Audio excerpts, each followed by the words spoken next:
What if I told you that the man who wants to colonize Mars was once a bullied, broken boy hiding in a library in South Africa? That the same man who built Tesla, SpaceX, Neuralink, and Starlink was once laughed at by investors, betrayed by co-founders, and fired from his own company? This is not just the story of a genius. This is the story of obsession, of pain, ambition, and a refusal to stay on Earth. This is the story of Elon Musk. Chapter 1. The Boy from Pretoria. Before he built rockets, before he revolutionized electric cars, before he became the world's richest man, Elon Musk was just a lonely boy staring at the stars. Born on June 28, 1971 in Pretoria, South Africa, Elon Reeve Musk came into the world during apartheid, a time of racial division and political unrest. But Elon's world wasn't just shaped by society, it was shaped by silence, books, and bruises. His mother, Mae Musk, was a Canadian-born dietitian and model, sharp, elegant, and fiercely independent. His father, Errol Musk, was a South African electromechanical engineer with a brilliant mind and a dark edge. Elon's childhood was, by his own admission, miserable. He was introverted, awkward, obsessed with computers. At age 10, he taught himself programming. At 12, he sold his first video game, Blastar, for $500. But while the world inside the screen made sense, the world outside was cruel. He was bullied relentlessly in school, once thrown down the stairs, and beaten until he blacked out. Even at home, the atmosphere was cold. His father, he later claimed, was emotionally abusive, a genius who destroyed people, one relationship at a time. And yet through it all, Elon never stopped dreaming. Not about money, not about fame, but about escape. He wanted to leave Earth. Chapter 2, Chasing the Future. At 17, Elon made his first escape. He left South Africa for Canada, citing a refusal to join the apartheid-era military. He enrolled at Queen's University, later transferring to the University of Pennsylvania, where he double-majored in physics and economics. To pay for tuition, Elon did everything from cleaning boilers to cold-calling business directories. He read 2 books a day. He studied space, energy, artificial intelligence, philosophy. He didn't want to be part of the future. He wanted to create it. In 1995, Elon dropped out of a PhD program at Stanford after just 2 days. Why? The internet was booming, and he knew, this is my window. Together with his brother Kimball, Elon launched Zip2, a city guide software for newspapers. It was clunky, underfunded, and initially mocked, but Elon worked night and day, often sleeping in the office, showering at the local YMCA. By 1999, Compaq bought Zip2 for $307 million. Elon walked away with $22 million in his bank account. He was just 27, and he was only getting started. Chapter 3, PayPal and the War for the Internet.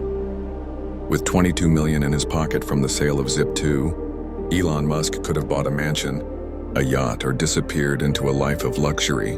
But instead, he poured $12 million, more than half of everything he had, into a new idea, XCOM, an online bank. In 1999, to most it sounded like insanity. Who would trust a bank on the internet, they said. But Elon wasn't building a bank. He was building the future of money. XCOM was fast, slick, and dangerous. It offered instant transfers, high-yield interest, and no fees. It threatened traditional banking and drew both curiosity and fear. But inside the company, chaos was brewing. Elon's relentless pace and ever-evolving vision began to clash with other executives.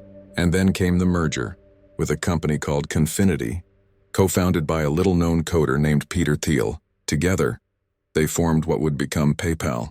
But the honeymoon didn't last long. The coup. Elon wanted to run PayPal on Microsoft systems. Thiel's team preferred Unix. The tension escalated.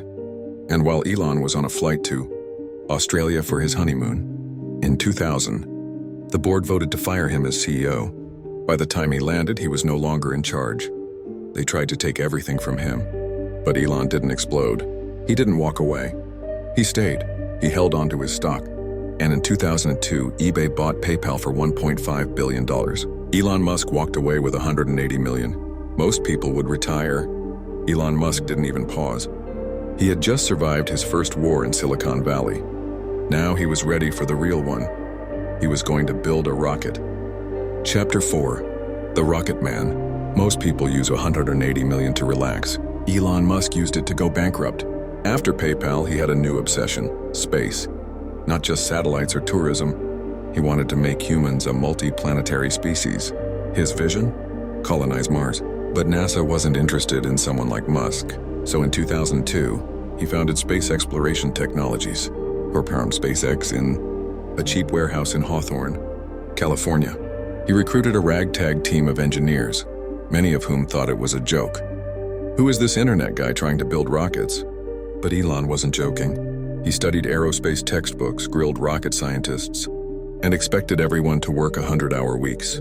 He invested $100 million of his own money into SpaceX. And then, the failures began. The Falcon explosions. Elon's first rocket, Falcon 1, was supposed to be small, cheap, and revolutionary. It launched in 2006, and it exploded. So did the second launch in 2007, and again in 2008.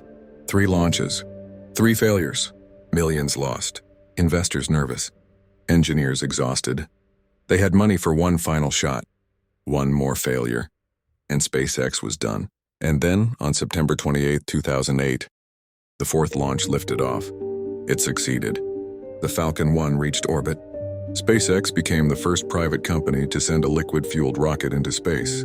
That same year, NASA awarded SpaceX a $1.6 billion contract to deliver cargo to the International Space Station.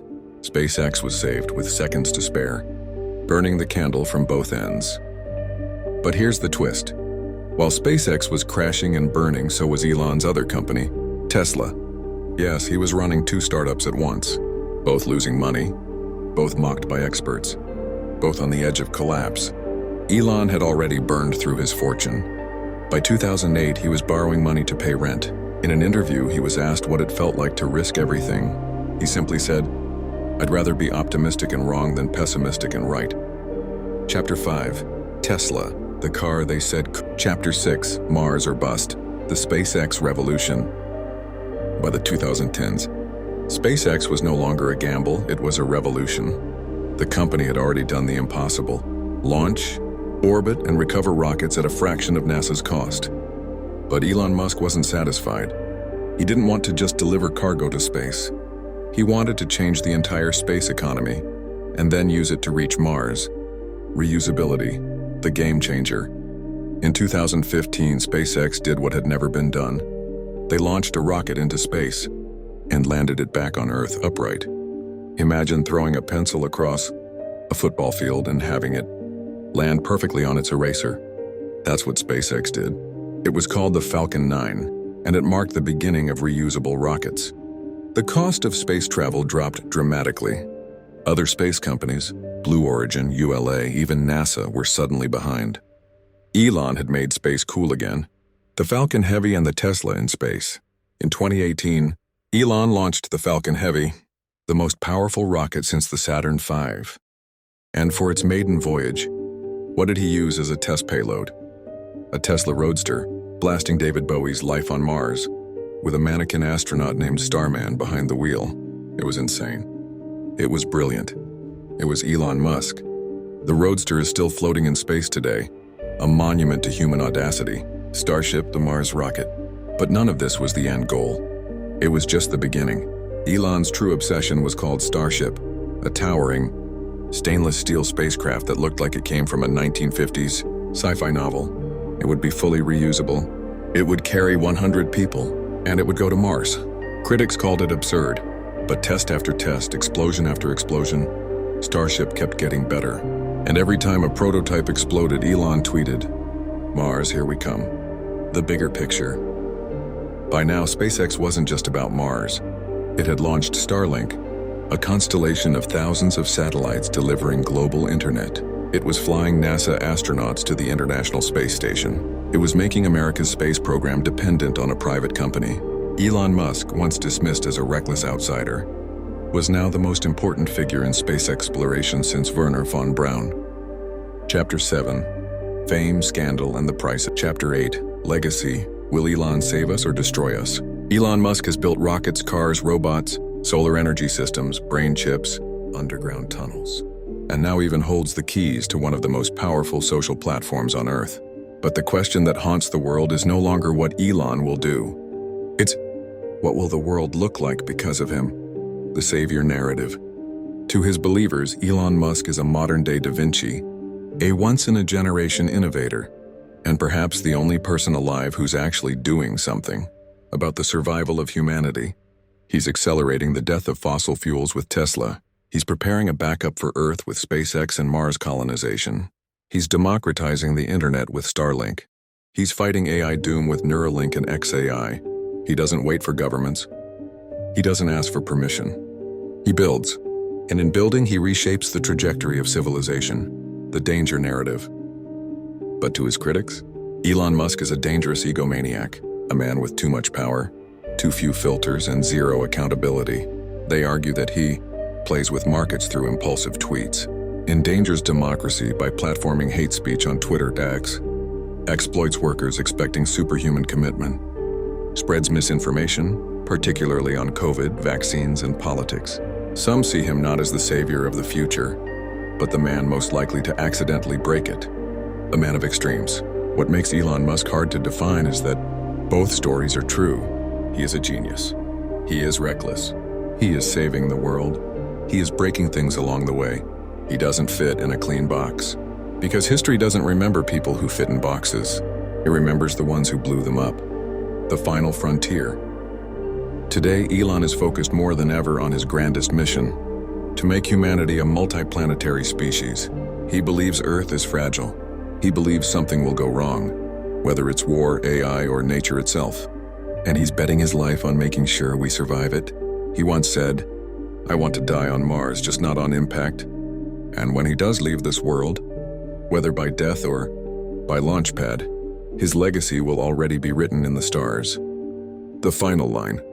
You can love him, you can hate him, but you cannot ignore Elon Musk, because he's not just shaping the future, he's forcing it to arrive early. If this story blew your mind, don't forget to subscribe, like, and hit the bell icon because we're just getting started. Next up, another icon who changed the world in their own unforgettable way. Stay tuned.